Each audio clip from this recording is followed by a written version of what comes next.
2 more rounds till the end of the day, and there is one of them, and those 2 players, they have to win to stay in the long run. Yeah, because of course, if you want to be in the top 8, you have to stay at an X2 record. So that's what they are going to aim there. And we see Pietro starting with a very, very good card here, the 7th Tachyon. We've seen this card a lot during the past formats. And also, especially if you have been playing Genesis format recently, that card an absolute staple in so many decks there as well. And we are grabbing that X Ryzen. There's nothing on resolution. So big sigh of relief there from Pietro, as Drone and Lockbird apparently is not going to be a factor here in this game just yet. Sending the aggregator here. Any response to that? Neither. Okay, so we are free to do whatever we like here, but please note that with starting with the Ryziel cards here, there is no longer a bridge between the Ryziels and the Mitsurugi cards, at least not from the direction that we're going in right now, so we can't go into King of the Pharaoh Limbs, accessing those Mitsurugi cards, which are not only in our own deck, but also, now speaking about Kevin's deck, there is Mitsurugi cards in a Synchron deck. And of course, that was the deck I was talking about when I was talking about the legendary decks that just recently released. And there is an Ash Blossom and Joy Spring on Duo Drive. How badly will that stop Pietro here? Not as badly as he wishes, as normal summon Ice Ryziel comes just after. Yeah, there must be something in the Italian air right now, because we have seen an absolute host of creative deck building this weekend already, and it's only around at number 8. So being able to see another hybrid for the Mitsurugi strategies, both of these you probably wouldn't instantly go for. We know that Ryziel have already been quite a predecessor of one of these ones, but also seeing Synchron as well, it's going to be very, very amazing to see the different strategies of how accessing Synchros is going to be in comparison to accessing XZs alongside the Mitsurugis. Well, detonate. Oh, activates the Habaki! For a moment there was hope that the turn could be over with just that detonator, but Pietro reveals that there also is that crazy good card, that Habakiri. Summoning Saji, tributing Saji, searching for prayers. This is what this deck wants to do. Mitsurugi Ryziel, for a reason, was one of the most popular decks at the European Championship and overall for a while, and it's still a pretty big contender. Yeah, absolutely. And who needs Feral Imp when you can just get a Bakuri in your starting hand? Yes. I mean, yeah, of course, this Mitsurugi Ryziel deck, one of the best decks of the previous format, and still very good indeed. And the fact that Mitsurugi is able to get into so many decks, we know that we've talked about the main deck, which is the Yomi Mitsurugi, but still, Mitsurugi Ryziel is very strong going first. We are going to see that in a second, because of course there is this detonator, which is of course a very, very good card, being able to destroy multiple cards on the opponent's field. And yeah, it was such a threat during the last tournament, and still is there. But I'm very, very curious to see what are the combos of the Mitsurugi Synchron deck. Oh yeah. I can't wait to see if Kevin can just get back into the game and try to break the field, because the field is going to be very, very hard to break. You know what though, even if Kevin possibly would not be able to show us his combos here in this game, I can tell you we prepared a little bit of content with him as well, because before the event we were showcasing some of those very cool Synchron combos with the new cards together with Kevin. So there's another segment coming, so stay tuned for that to learn more about that deck later on throughout the stream. But for the moment, we've gone into the interesting option to summon out Ragnar Zero. And Ragnar Zero on its own, not particularly exciting, but when you already have the duo drive on the field, manipulating attack and defense points on both sides of the field, Ragnar Zero all of a sudden becomes a quick effect to destroy opponent's monsters, any opponent's monster, because they're all at the moment lowered by the duo drive. And we finally see the Futsu on the field. Futsu, such an incredible card, to be honest. I mean, when it's on the field, you kind of have to take care of it. But if you don't, I mean, you just keep getting some bodies on the field, some monsters on the field, and it starts becoming very, very hard to just get back in the game. For now, we see Pietro just keep doing his combos. Oh man, he is going in, summons back the Habakiri. Futsu also comes back, but we of course have to search beforehand. What are we going to get? Is that going to be another Prayers? Sure enough it is. I don't think we're playing the Trap card in the main deck, so that would be the only card really we can grab there. But it is a good one to grab too, in combination, of course, with the Murakumo already on the field. Usually you now would also have the chance to go into rank 8 with this deck as well, possibly going into a Hope Harbinger. But of course, as we started with X Rising, that is no longer an option here anymore. So Pietro sets 1, sets 2, and calls it a day. Turn 1 over, and what a turn that was here from his side. Impressive indeed. Actually, this deck is so strong going first. There is no the Mitsurugi Great Purification, of course, because we don't want to add a card that is not very useful going second, but still, the deck is very, very powerful, and the fact that we have access to this Detonator as well as the Futsu and the Murakumo is too much for Kevin, who decides to just scoop the game on the spot. And I think this is very clever, because if you know that you cannot go through the field, first, you don't give information to your opponent, so it doesn't know what you play. And second, you don't waste time, so that you don't reach the time limit. And we know that can, get onto your nerves when you are getting closer and closer to the time limit. I mean, you start making some mistakes, and it can be very difficult. And specifically here in this situation, when you're playing that kind of a deck, when you're playing Synchrons, which are not on everyone's radar, of course, then having the chance to have your opponent not read your cards in game 1 already, they get massive information just by reading your cards. Sounds crazy, but actually is true. And therefore just delaying that into the second game where they already have to deal with your cards, I think is just smart here in that case.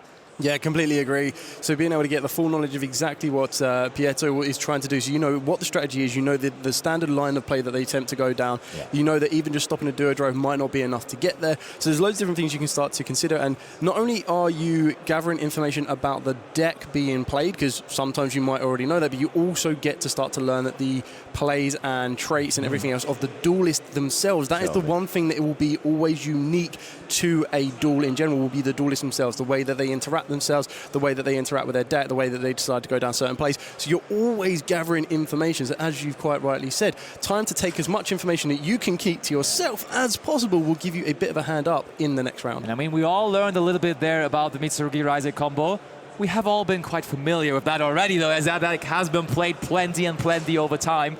But on the other hand, we may learn a whole lot more now in this upcoming duel, because, of course, Kevin, with his Mitsurugi Synchron deck, is here to surprise us all, as we weren't even aware of the combination of those two things. So I hope that we will be able to see him combo off here and show us what this deck has to offer. And as both players have shuffled up, it is ready to get the action back and going. Game number 2 starts now.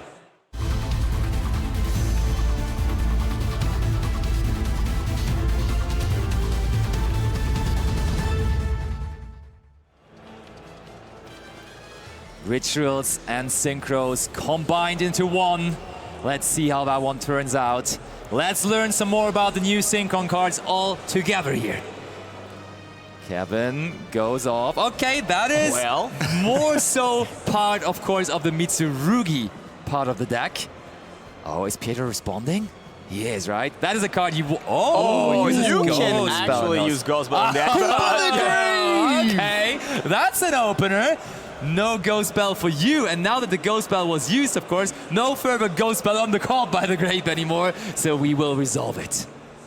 Absolutely a great way to start and to get access to, of course, this Habakiri. So not the synchro part yet, but still a great way to try to interact with the opponent and having a way to force interaction. You know, when you see the preparation of rights, you are kind of forced to activate something because you don't want it to resolve, and then your synchro part is literally free. You can do whatever you want and surprise your opponent. So that's what's really cool about the fact that you can just put Mitsurugi. Oh, come on, come on. Plus talents, is as easy as that. We want to have a peek into the hand, Pietro. Are you going to show it? What? No, he said I'm not showing it. Man, we want to see Kevin's combo, but he just wins it without comboing even, which is funny now, as the Synchron part of his deck still is unrevealed. True that, and we wanted to see the combos, but we might not see it at all during this game, because during the game 3, I mean, the Mitsurugi Rising player will go first, and then you will have to break the field,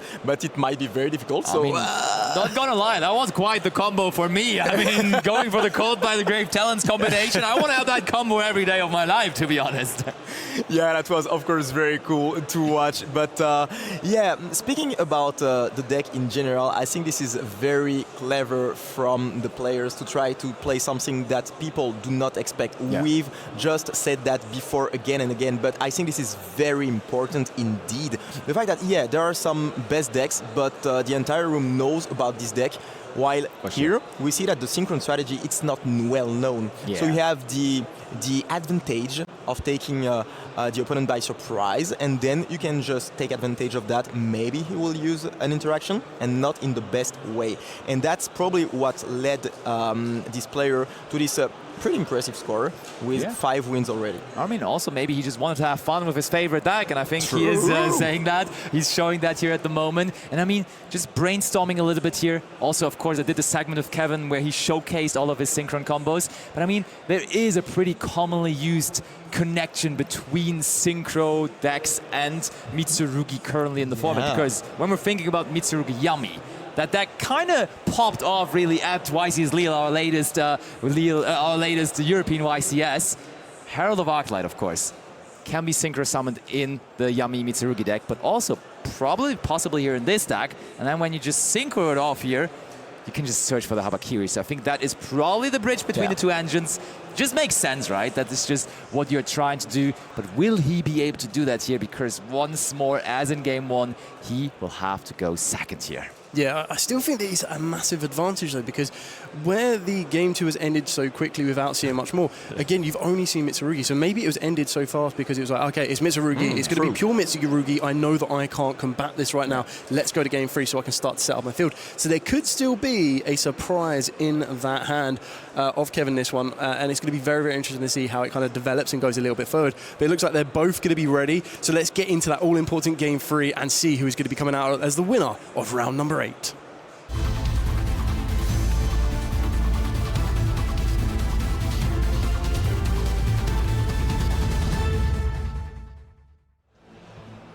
Exceeds or synchros. It will be rituals for sure, as both of them have them in their deck. But which summoning mechanic besides that will be the more successful one here in that particular duel? Pietro, did we again draw the combination of both these engines, or will we have to rely on only one of them? First card is Sword Rising, which is a dangerous normal summon to conduct, because usually you want to special summon that one out. But when it goes uninterrupted, it still gives you a pretty formidable Ryziel combo. Yeah, absolutely, and we see that Kevin didn't have anything to say on this normal summon, and it still leads you to full combos. So if there is nothing on the side of Kevin, I mean, Pietro will be very happy with that. But for now, we are going to special summon the very powerful X on the field and send the Aggregator. So we've seen that already. We've seen this combo already, and we know that it can lead to a very powerful field if we get access to the Mitsurugi part, because I think this deck, its power revolves around the ability to get access to both engines. And if you are not able to do so, I mean, we might see Synchro win over here.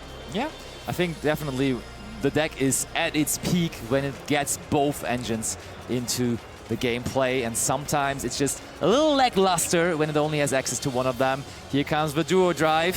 Do we have an answer to it again? Does not seem like it. Not even an Ash Blossom on this. So how big is our Ryziel package here, really? Do we maybe even play cards like Ryziel Cross in this? Is there possibly also the Star Ryziel? We shall find out. Pietro. Oh yeah, there is it. Ryziel Cross gives us more possibly to put up on our end field. And this is, of course, a very good interaction. Being able to negate something on resolution was always very strong. But I mean, that Ice Ryziel, crazily good normal summon. We had to normal summon the Sword Rise at the beginning of the turn, though, so it could only be special summons here, which is not as good because you have to, of course, send another card from hand for that. But for now, we are going to special summon back this Sword Ryziel on the field, and now we are going to get access probably to the famous detonator and attach this aggregator from the graveyard. I mean, it would probably be the case normally. I think that we are going to see that very soon. Yeah, indeed, it's going to be the case. And for now, we don't see any Mitsurugi card, which is a bit scary for Pietro, to be honest. But still, I think that the Detonator is very good into the synchro strategy in general, because you want to get those monsters on the field, and to get access to the synchro, you have to synchro summon with 2 monsters, with especially a tuner. And if you get rid of all the tuners using the Detonator, I mean, it is of course very strong. On the other hand, you have some other ways to synchro summon from the hand, for example. That's true. So we might see that. One thing though, the Ryzia Cross, if we do not have a Mitsurugi card in our hand just yet, this could be our draw into it. Is that the Habakiri off the top? Imagine. That would be amazing. Little dispense here. Do we have it? What is it going to be? We could also just still splash someone out the Ice Ryzil. It is, okay, we have Sword Ryzil and Ice Ryzil. True. Maybe we're just going into a Dugaris here, still trying to fish for that Habakiri. That could be another possible way. Yeah. There is Ice Ryzil giving up on the Saji. So that was not the card we wanted to draw there, really. Because with Saji now in our graveyard, that means drawing Habakiri all of a sudden is pretty bad, honestly. Yeah, and the fact that you are able to go into Dugaris is, of course, very beneficial. It is Dugaris. Yeah, you want to draw into your engine, but also into your free spots. You want to get those cards from your deck, so there is almost no bad draw, and here we are going to try to get access to the Habakiri, of course. I think Prayers is much better here, because Habakiri does not give you access to Saji anymore, but if you have Prayers, you can bring back the Saji, and that could be our way to glory. But first of all, we need to discard something for this Dugaris here. Which card in our hand is the least valuable? Turns out to be Futsu. Okay, so we have a Mitsurugi card, but it's not one that does anything really on its own.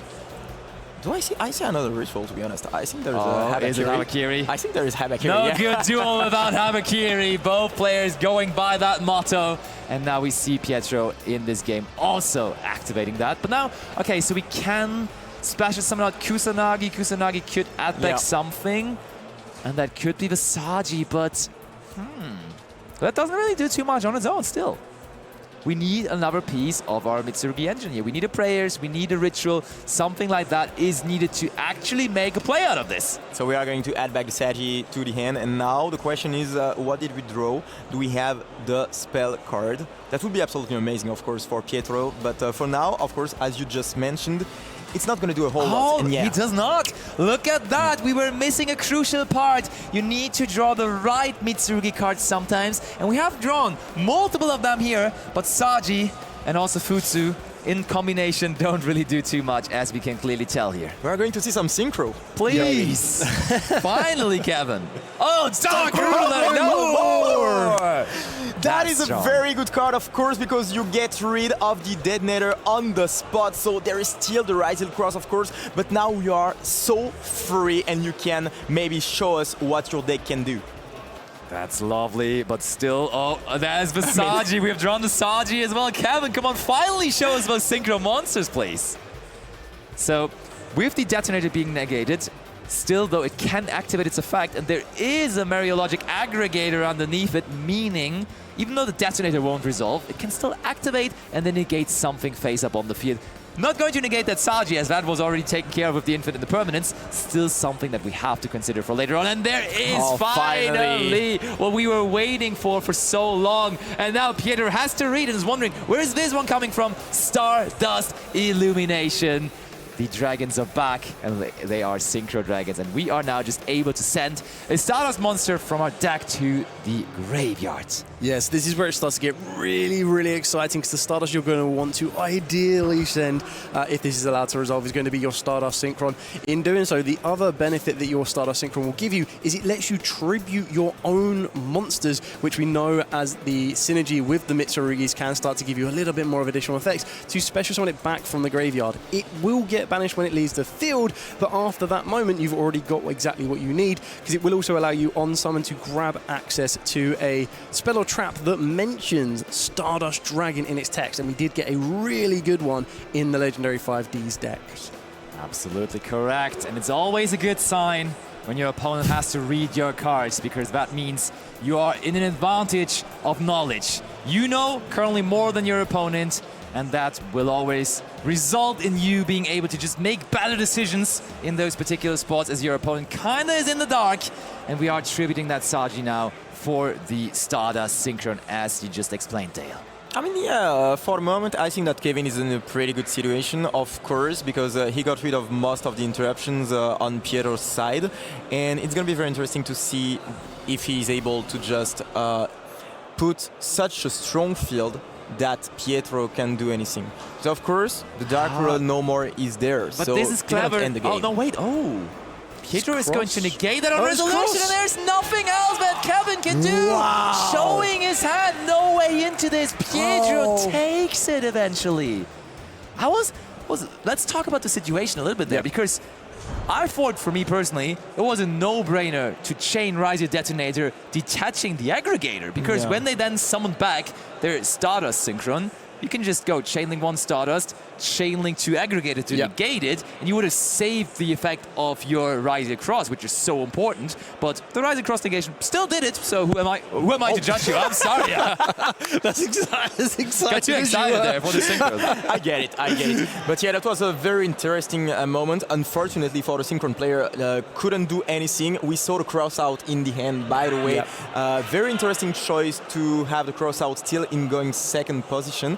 Maybe trying to negate something like a Drone Lock Bird, which could be impactful. Or Mitsurugi cards as well. As you're both playing Mitsurugi cards, that could be something. Absolutely. But with that game match being pretty quick, how about some more Yu-Gi-Oh! Here from round 8? Our backup feature match is still on the way. They're currently in game 3, so now why don't we check it out and go over? Please bring it on. And we have Mattia versus Cadiz. Ryziel, more Ryziels here. Ryziel Onomart versus Pure Yummy. And look at what I see in the graveyard right now. We see the Harpy's Featherstorm. Such a powerful card, a trap card that prevents your opponent from activating any monster effect. And that looks very promising from Mattia right now, because usually when you activate this card, you're in a very good position, let's be honest. That's true, and we on the other hand have Cadiz on the Pure Yummy deck, a deck that has fallen a little bit out of favor with the Mitsurugi variant of the deck completely taking over and getting more attention. But for this particular tournament, I've spoken to a couple of people that said, hey, maybe going back to Pure Yummy actually is the way to go. And now resolving Pot of Prosperity, we will have the chance to look at the top 6 cards of our deck, which never is a bad thing. Let's see what we can find. There's an Obedience School. Of course, a Pure Yummy can still play that. And that seems like a no-brainer with no monsters on the field. Will you still pick that? Because if we are under the effect of Harpy's Featherstorm, you want to have some interaction. You want to prevent your opponent from getting the victory on his turn. So I don't know if you pick that, to be honest. Would you not pick something like Gospel or Impermanence or something like that? Or weird games. I mean, it depends on whether the Featherstorm resolves this turn, but like there is a Nibiru token or some kind of token on the field of Mattia. I think that if you think so much about it, it means that you are under the effect of Harpy's Featherstorm. Yeah. So you take an interruption, in my opinion, for sure. And he's going to take the Ash Blossom there, and that's very interesting. Or Nibiru. Okay. We already have a token on Mattia's field, and maybe there will be another one during his next turn. But yeah, this is very interesting. The fact that the Yummy strategy plays so much hand interaction, and you have so many free spots, it is very, very good. Because of course, in this situation, you can still just pass your turn and have a lot of cards being able to interrupt your opponent and try to play on the following turn. Okay, Capsi Yummy time. Goes ahead, normal summons that. We can... yes. Makes sense. I mean, that Exceed monster on the field, I think pretty clearly for Mattia, even though you can barely tell, should be Castel, as it is the rank 4. Yeah, it is Castel, the rank 4 Winged Beast monster that is usually combined with the Harpy's Featherstorm in Rising variants, but it is no longer on the field, and we can possibly also take care of the token here. But yeah, I kind of wonder why we took Nibiru, because there is a Typhoon now on the field, and the fact that we are not able to just activate the effect of 3,000 attack monster or more. I mean, this is very, very difficult. And I don't know, maybe we should have taken the Ash Blossom or something like that, because for now, Mattia is kind of free, to be honest. Yeah, we did not even decide to use the effect of Typhon, interestingly enough. I mean there is some merit to it. We're in the first storm, so we couldn't activate it. You're right. True at that, so we just attacked over it. Now Sword Ryziel, normal summon. Or it could actually be special summoned as well, with certainly some Ryziels in the graveyard.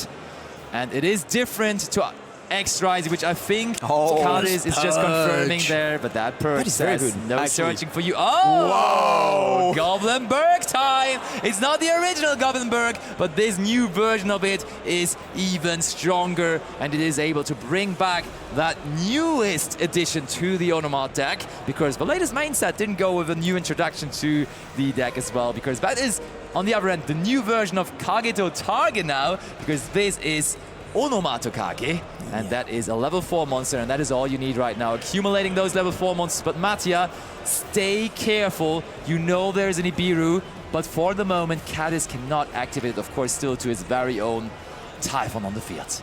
Yeah, and I really love those cards. Like the new Onomat cards are very, very good, especially in Genesis, by the way, but also in this current format, paired up with the Rizal cards. And now Mattia is kind of thinking about which card he wants to play. It will be the Duo Drive, and I think it kind of makes sense because you are able then to just search some more Rizal cards and to go further into your combos. But still, you know that there is an Ibiru in Kadis' hand. Still, for now, he cannot activate it. But if you get rid of the Typhoon, then it's another story.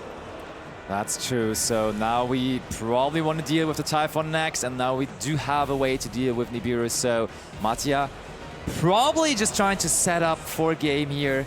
How is the best possible way, though?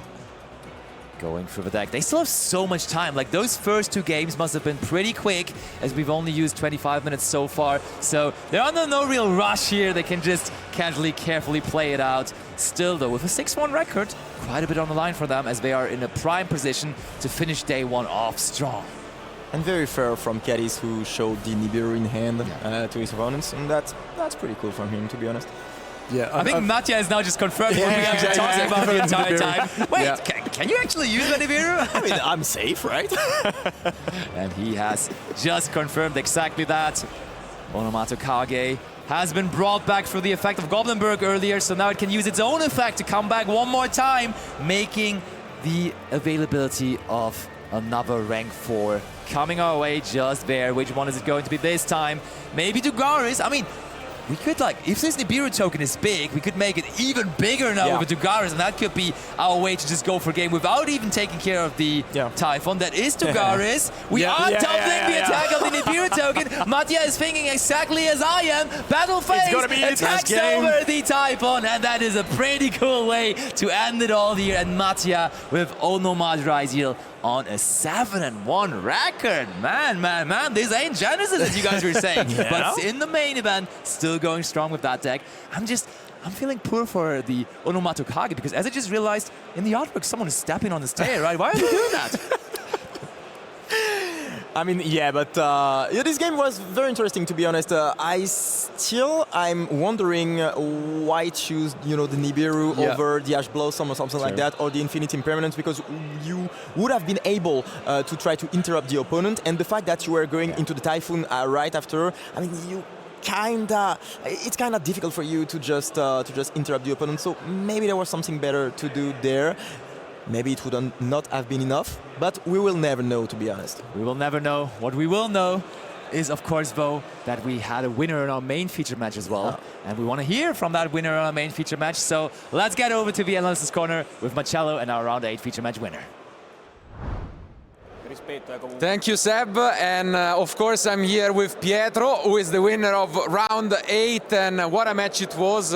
So first and foremost, congratulations. How do you feel? I feel very happy. The match was quite quick, but game 2 I didn't draw Mitsurugi cards, but with the Rizal stuff I have to manage the matchup. Yeah, the aggression. And my first question is exactly on the deck you decided to bring. So, of course, throughout this year, we saw Mitsurugi Rizal a lot, but ever since King of Feralimps has been forbidden, of course, that made this combination a bit tougher. So what was the reason why you brought the deck today? So the deck is less stronger than before, but people think that the deck is just bad. But if you open Mitsurugi stuff, you also have access to Rizal stuff. And if you don't open Mitsurugi stuff with the Rizal, you can do a little combo. Within you draw 3 cards, then hope you draw Mitsurugi cards. Exactly. So I think we can go through some of the highlights of what has been, this match, and starting from game 1, where you did open pretty well with the Rizals plus the Abakiri. Your opponent tried to slow you down with this Ash Blossom, but I don't know, it's not really enough, right? Yes, the end was very strong. The Ash was correct, but with the Mitsurugi stuff, you have to manage to do a more large combo. Yeah, and indeed, since the only interruption yet was this Ash, just yes. Look at this opener. Love to see the Rania Zero spice, if we can say that, because of the manipulation. And of course, of Abakiri. Yeah, this is what you usually try to go for if you're uninterrupted, or yeah. Yes, if I make Abakiri, I always do Rania Zero. Because different from Detonator, Rania Zero is not to chain to something. So also in dead space, you can Ragnar Zero to pop and draw 1. That's not bad. Yeah, it's pretty good. Maybe you draw into some hand traps, you never know. And exactly. If, in a way, this was also decided right away, game 2, as you mentioned, was really, really quick, because your opponent was in this preparation. He has the call by the grave for the Ghost Bell, and to even make things worse, just this talent, yes, right? The talent. After the call lead, I was trying to play, but the talent was too much. Yeah, your end, what was it, since we never saw it? I drew the Sagi, okay. Of course. Okay. And prayers, but not with talent. Of course, there's all nothing to do. is done. And speaking of Saggi, your friend, I guess, the next highlight is exactly on it. Because game 3 was a bit weirder, because you only have to normal summon the sword. Luckily, there is no interruption from your opponent, but then you have the Saggi, so you cannot do the Mitsu, no? So in the first hand, I don't have the Saggi, but I do Dugares to look for Mitsurugi cards. But instead I get a Sagi, so I was constrained to reborn the and then the game got a bit more complicated, because you had these impermanents, which rightfully you used on their own Sagi. Dark Ruler was there. I think you got surprised here because he didn't activate any Synchron card before, exactly. No? I didn't know what was going on. Exactly. But I mean, in the end, although maybe you might have gotten a bit unfamiliar with it, gotta feel bad for your opponent as well, because as we can see, he just revealed his hand. It looked promising for him, because pretty much you only had the aggregator maybe, but yeah, I mean, just a bit of a brick, and as you can see, he extended the handshake. And I have the follow-up on this turn. Yeah, of course. Either with the Dark Ruler, you cannot lose anyways in that turn, and it's just a bit rough. I mean, again, what can we say? It was, although, as you have mentioned, very short, we had a lot of emotions in this match. Yes, and a lot. I hope, it was a good show for you. You're still on a solid record. One more for today. So at least you can go eat, chill, and then come back tomorrow, hopefully, for a good day too. But exactly. Thank you, Pietro, for being with us. We wish you best of luck for the last round. And of course, thank you guys. Again, as already mentioned, 8 rounds of Swiss we have been through, but one more remains to see who is going to advance to Sunday. So don't go anywhere, and we'll be back with more content live from Bologna.